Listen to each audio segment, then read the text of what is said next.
తెలుగు జాతి గొప్పదనం తెలుసుకున్న వాళ్ళకి తెలుగే ఒక మూలధనం. తల్లి తండ్రి కన్న వంటి మాతృభాషరా, అది మరచిపోతే వాళ్ళను నువ్వు మరచినట్టురా. ఇది మరవబోకురా. తెలుగు భాష తీయదనం, తెలుగు జాతి గొప్పదనం తెలుసుకున్న వాళ్ళకి తెలుగే ఒక మూలధనం.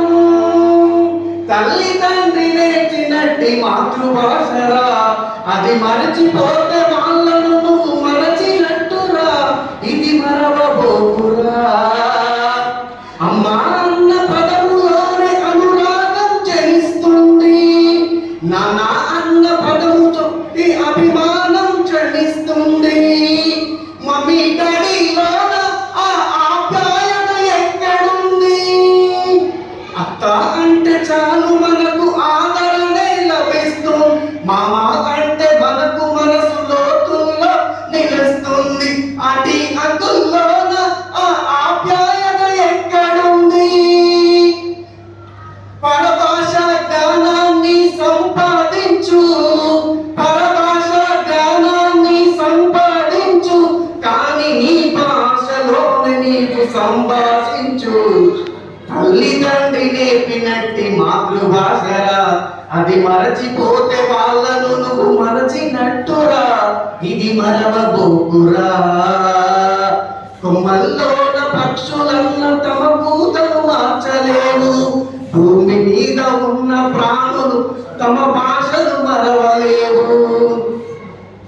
భూమి మీద ఉన్న ప్రాణులు తమ భాషను మరవలేవు. ప్రపంచాన మేధావులు తమ పలుకులు మెచ్చినారు, పొరుగు రాష్ట్ర కవులు కూడా తెలుగును తెగ పొగిడినారు. ఆంధ్రులపై మన భాషకు అన్యాయం చేస్తున్నాము. అభివృద్ధికి కావాలి నింగే అద్దు, అభివృద్ధికి కావాలి నింగే అద్దు. అది భాష ఆశయాలను నింగేయొద్దు. తల్లి తండ్రి నేర్పినట్టి మాతృభాషరా, అది మరచిపోతే వాళ్ళను నువ్వు మరచినట్టురా. ఇది మరవబోకురా. తెలుగు భాష తీయదనం, తెలుగు జాతి గొప్పదనం తెలుసుకున్న వాళ్ళకి తెలుగే ఒక మూలధనం. తల్లి తండ్రి నేర్పినట్టి మాతృభాషరా, అది మరచిపోతే వాళ్ళను నువ్వు మరచినట్టురా. ఇది మరవబోకురా.